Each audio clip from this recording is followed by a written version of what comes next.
Good evening, everyone, and I'd also like to extend a very warm welcome this evening to our Scottish Parliament in our proud capital city of Edinburgh, and it's an honour for me to host the Institute of Cultural Diplomacy here this evening as part of the Scotland Forum of 2025.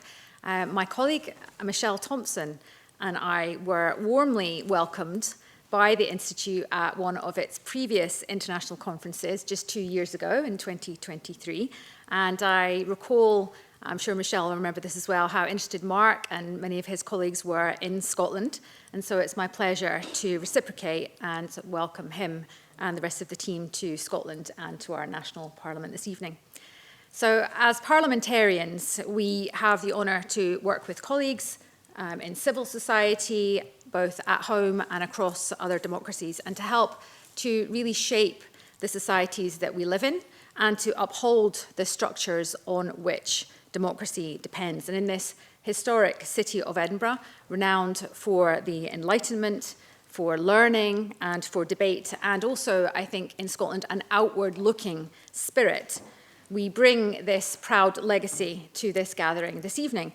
And I believe Scotland's legacy really is one of entitlement to things like education, to participation and equality of voice.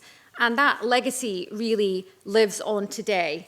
And I'll give one example in the proud movement of women who care, who think deeply, who think critically, and also, when required, hold power to account, including here in our own parliament. And women's contribution to leadership, to strengthen democracy, and also to inspire the next generation.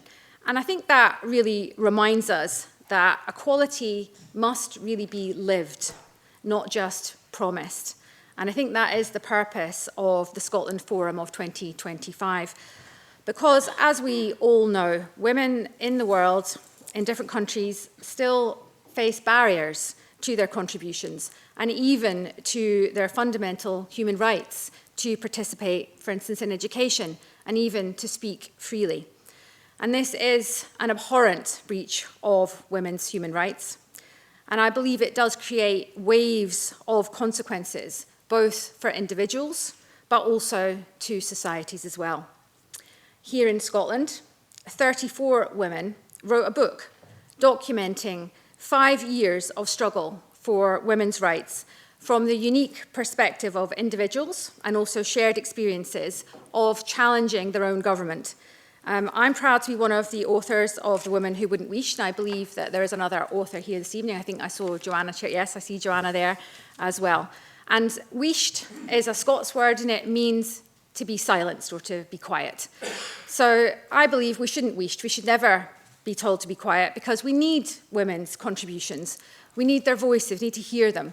We know that in the global economy and in international diplomacy, this is really important, because when women lead, societies prosper.